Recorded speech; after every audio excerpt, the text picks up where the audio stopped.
number 2. So the first recipe that I would like to guide you through today is for Ollebrod. Now Ollebrod is a traditional Danish dish, and it is a porridge, wait for this, it's a porridge made of rye bread and beer. Ollebrod. Now obviously I don't drink beer. I say obviously, but as I think I have mentioned this to you before, but I don't drink alcohol. I'm teetotal. Alcohol doesn't really gel with me. I don't like the taste. I just don't like alcohol. So obviously I didn't make it with beer. So I guess a purist would say it's not real Ollebrod because it has to be a beer. But you know, it still tasted really nice. That's the main thing. But yeah, traditionally Ollebrod is a rye bread porridge made with beer. Traditionally, the porridge was a way of using up bread scraps of stale bread. Traditional recipes sometimes flavour the porridge with either lemon or orange. But as I say, my version did not contain beer, but it was very nice. And I got my recipe from a 26 grains cookbook, which I actually borrowed from the library. So this is what I did. Hang on, here it is. So yes, Ollebrod. So traditional Danish porridge. So what I did was, you get some rye bread, and you just need one slice because rye bread is very, very dense. And you tear it up. I use the crusts as well. It does say in the recipe to remove the crust, but I really don't see the point because that's all goodness is. So I teared up the slice of bread, and I put it in a pan with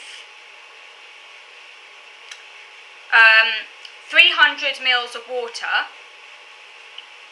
A tiny little bit of sugar. I use muscovado sugar, but you only need a small amount, and you couldn't make the sugar, that's not really necessary, but you know, for a little bit of sweetness. A teaspoon of cinnamon, a little bit of vanilla extract, and a small amount of grated lemon. So that all goes in the pan. You bring that to the boil, and then you turn it down and you let it bubble away for about 15 to 20 minutes. It's not an exact rule, but basically you want it to turn to a porridge-like consistency. So you stir it occasionally until it has a porridge-like consistency. So it might take a bit less than that, it might take a bit longer, you know. So you spoon that into a bowl, and then you top with a tablespoon of roasted finely chopped hazelnuts, a pear that has been chopped into small cubes, Greek yogurt, about a tablespoon of that, and also a cardamom maple syrup. Now I didn't have any maple syrup, so I used honey instead. But to make the cardamom syrup, you place seeds from about 5 cardamom pods ground. I didn't bother grinding them because I don't have a pestle or mortar, so I just used the seeds. So you add that to a small pan with maple syrup or honey. It actually is quite a lot of syrup here. I only use just about a teaspoon of honey because I'm trying to cut back on my sugar. Add enough water so that it doesn't stick, and then you simply bring that to the boil. As soon as it boils, take it off the heat and just leave that to fuse a bit, and then you drizzle that liquid, get sort of honey infused liquid and cardamom seeds over the porridge. So yeah, so as I say, just to repeat that, you put the porridge into bowls, you top with ground roasted hazelnuts, diced pear, Greek yogurt, and cardamom maple syrup or cardamom honey, is what I did, and it's really, really very nice. So do go and check that one out, I recommend it, rye bread porridge. Okay, so the next recipe I would like to guide you through, just put this down, is blueberry muffin overnight oats. Now, as you probably know from other videos, I'm really into my overnight oats. I absolutely love oats, I love porridge, I love everything to do with oats. I am an oatmeal obsessed person. I absolutely love anything to do with oats, just the whole oat vibe. So, blueberry muffin overnight oats.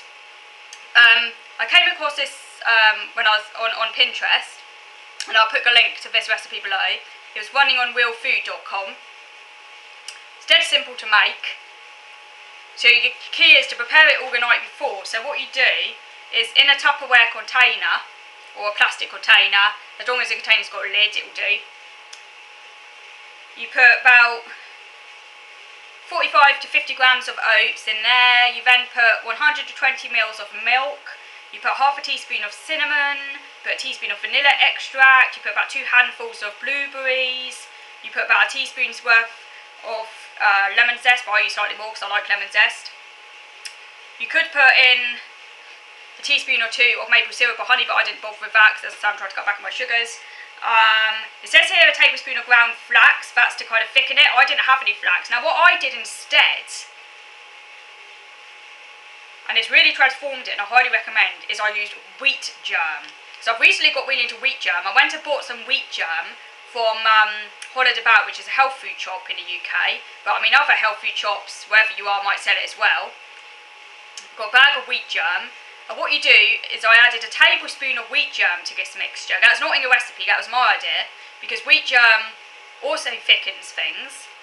And I think it tastes a lot nicer than boring old flax.